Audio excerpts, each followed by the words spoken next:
The Hamas armed wing, a spokesman for them, has warned the residents of Ashkelon, which is in the south of Israel, near to the border with Gaza, that they have until 5 p.m. to leave. Apparently, there's been a telegram that's been sent.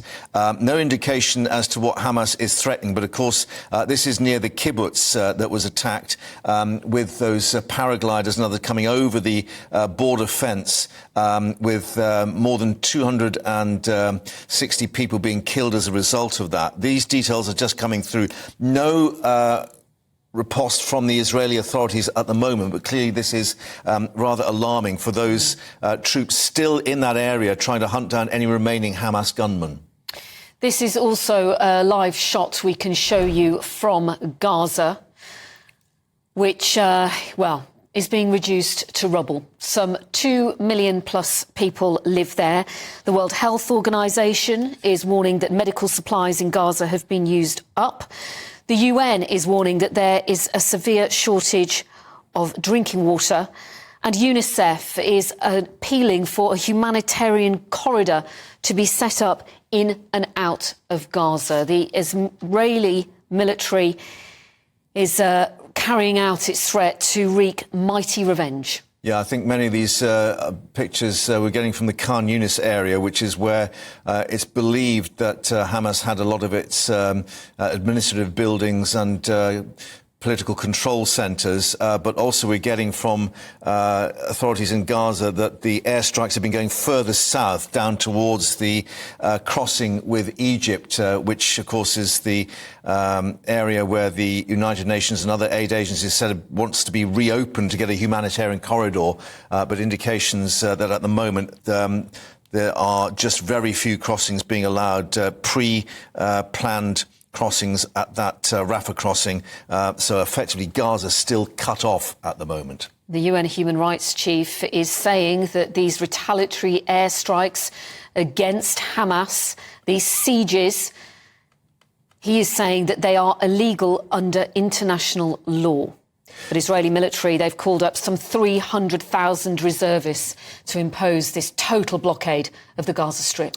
Well, let's get more now from Tel Aviv, and we can speak once more to Israeli-based journalist Natalie Blenford, who spoke to us yesterday. Natalie, thanks for updating us. I mean, lots of developments in terms of Gaza there, and maybe Ashkelon as well, and political developments too, with this suggestion now, this coalition or unity government.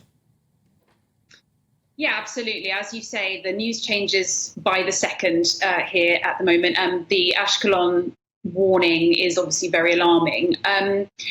Look, I mean, it's such an enormous situation that they need to figure out. Obviously, the reason that we are in the situation, the reason that Gaza is being bombed is because Hamas started a war on Saturday morning, and they have hostages, which they have also, this is also a disregard for international law.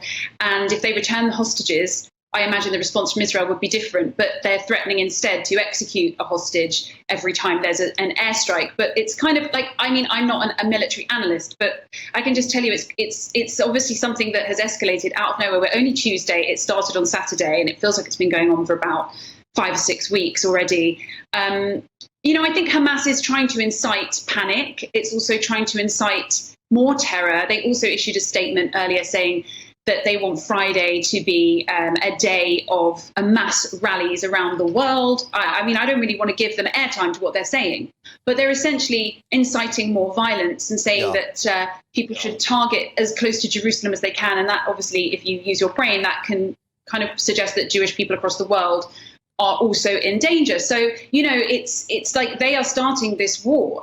Israel, I have no idea what Israel's strategy is because they won't reveal it. But yes, with the new unity government, hopefully we will have some more clarity later on what their plans are. And, there's been problems in Israel with the rise of some far-right politicians joining the government, and hopefully the unity government, which will be a little bit more centrist, although they're only going to focus on the war, hopefully it will be slightly more representative of Israeli rational beliefs and more focused on solving this problem and non-extremist in its nature, which would obviously be a good thing. But you touched on you touched on something very interesting there, and that is in terms of the way that this was actually prearranged. It took the Israeli authorities by surprise, and the question as to whether they prepared for the aftermath in trying to draw Netanyahu into what some may say is an overreaction and all the consequences thereof. What do you mean an overreaction? You mean an overreaction from Netanyahu, or an overreaction? In terms of what the damage would be if, for instance, a ground incursion was to take place into Gaza at the moment. Yeah, I mean, I think the Israeli military prepare scenarios over the years, and soldiers are trained in what things would look like if there, for example, was a ground operation in Gaza or anywhere else. They have training on this. But yes, Israel was not expecting this. That's fair to say. I don't think anybody involved in this a week ago thought they would be doing a ground operation in Gaza. But, you know, those pictures you showed earlier of the kibbutz Be'eri being the gates being breached by these terrorists. I watched it also earlier on Twitter. It literally just exemplifies what we're dealing with, which is a peaceful community, a rural community where people were asleep, and these people waiting to start a war. And this must have been part of the Natalie, I'm just going to interrupt you. We're just getting live pictures from Gaza, and it appears there are more rockets being fired from Gaza, and clearly the Iron Dome defence system has knocked a lot of them out. But it's interesting that clearly Hamas appears still to have the capability of launching attacks from within Gaza. Well, this is what's really, really confusing because, you know, of course, Israel is bombing, and we would have hoped that was taking out the rocket launchers, and then that would kind of expedite the end of this problem. But Hamas have their equipment all over Gaza, and they famously use their citizens' homes as human shields. They do that. It's their strategy. It's well known, and so. Yes, it's baffling that they can still, after a night of bombardment, that they can still send rockets, and it's concerning, of course. At the moment in Tel Aviv, it's relatively quiet, but that can change, you know, on a dime. It's being reported, Natalie, that Israelis in towns close to the borders, but also Jewish Arab cities inside Israel and West Bank settlements, they are going to be armed with assault rifles. Some 4,000 have already been bought for them. Yeah, I think that sounds, oh, there's a siren. I'm going to take you into the shelter with me. We'll go together if you want to keep me on air, but I have to go and set up my bomb shelter. As long as you're safe to keep talking. Yeah, just give me a second. Well, we're just following Natalie here into her shelter. There might be a break-up on the signal, but clearly she's not going to take any chances with her own safety. It is now a reality of life for many in Israel that the sirens are still going. We saw the rockets being fired, of course, in Gaza as well. Indications that the war, as has been declared between Israel and Hamas, is continuing. Natalie, can you hear us now? Can you actually pick up the signal at the moment? Yeah. OK, you're safe there in your shelter. We've just changed over Wi-Fi network, so the connection will take a second, but I am now in my shelter.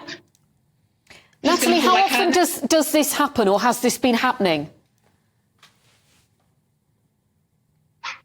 Yeah, I'm fine. I'm still here. I'm safe. We can continue if you want to.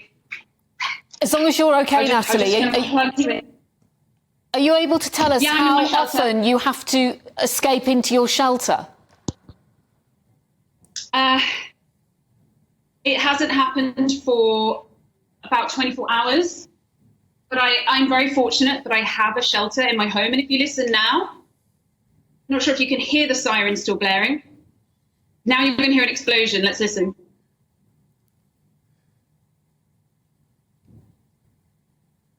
And you think that might be what, the Iron Dome defence system actually intercepting those missiles coming in? Yeah, so basically what happens is rockets get launched.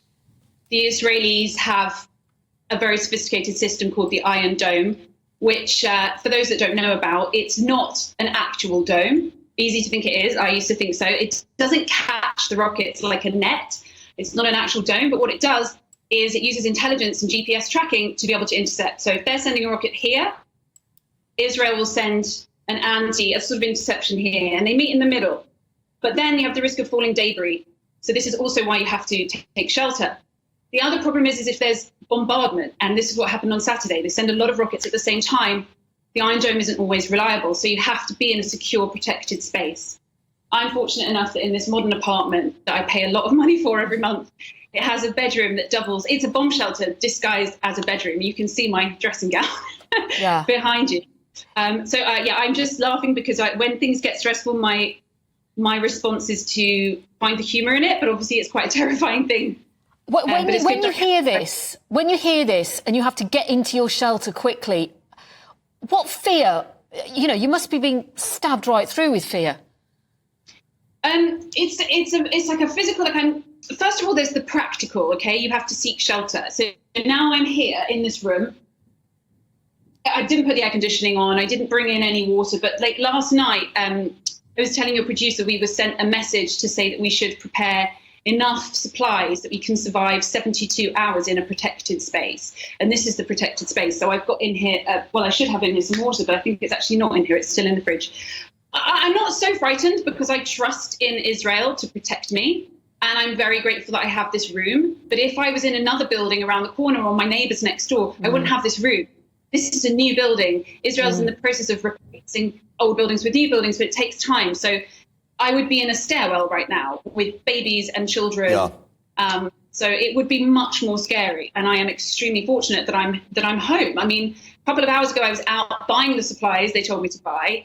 And if this had happened, I would have been much more scared. So you've got me on a good one because I'm home and I'm safe. But well, Natalie, let us update you with what we're getting. We've just got the live shots from Gaza where there are plumes of smoke. So it appears that there have been airstrikes in retaliation or trying to take out perhaps those rocket launchers where we saw the rockets being launched. Also in the south, we're being told the sirens are sounded in Ashkelon with rockets from Gaza being launched there as well. So you are not alone at the moment. But clearly, as far as you're concerned and others in Tel Aviv, it appears that Iron Dome, the defence system, has worked.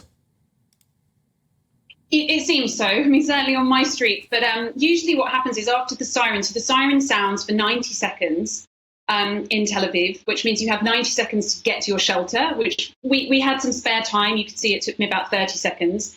Had to close when the Wi-Fi cut out, because this room has its own private Wi-Fi network that can deal with the steel door and the steel window, because I am now in basically a bomb shelter. I had to close the window. That was when the Wi-Fi cut out. And then after that, you have the remainder of the 90 seconds. And then usually you hear a bang, which is if the rocket was in fact headed to Tel Aviv, the Iron Dome will intercept it and explode it overhead. On this occasion, I didn't hear a bang. So I don't know what that means. That means perhaps it wasn't headed here, or maybe because my room is so secure, I didn't hear it. But yeah, and then I'm supposed to stay in here for 10 minutes. So my phone gave me a notification as well about that. Let's see what time. It did ring. It rang with an alert, but I'm not sure exactly what time it was. Oh yeah, Tel Aviv City Centre. That was at 3:22. So I still have to stay here for another 5 minutes. So that bang could come at any moment. And like you say, Natalie, you are in a very modern building, in a modern apartment, but there must be so many buildings that aren't modern like yours. Well, yeah, absolutely. If you look, I think your reporter earlier, was he called Charlie? So he was on the balcony, and I hope he's also found safety. But he was in a kind of, his backdrop was representative of Tel Aviv. It's something I talk about a lot, is the old and the new. There was a sort of half-finished new building on one side of him and a new building to the right of him, and then a middle building in the middle. And only one of those buildings would have this protected space in the individual apartments. The other night I was at a friend for dinner, and there was 2 sirens. And we had to carry his 2-year-old twins into the stairwell with his 12-year-old son. We had two 2-year-olds and a 12-year-old, a grandfather, and two dads, myself and a friend. And we all sheltered in the stairwell. And it was utterly terrifying. It was way louder than what you're hearing here, because, again, I'm protected. Most buildings don't have it. We stood in a stairwell with a big old Bauhaus window and just hoped for the best. And then as soon as it finished, I ran home. And I was home for the next siren. It's really scary. I'm talking through it, which is calming me down, but it is a very horrible thing to live through. Right. Natalie, thank you very much indeed for updating us there in Tel Aviv.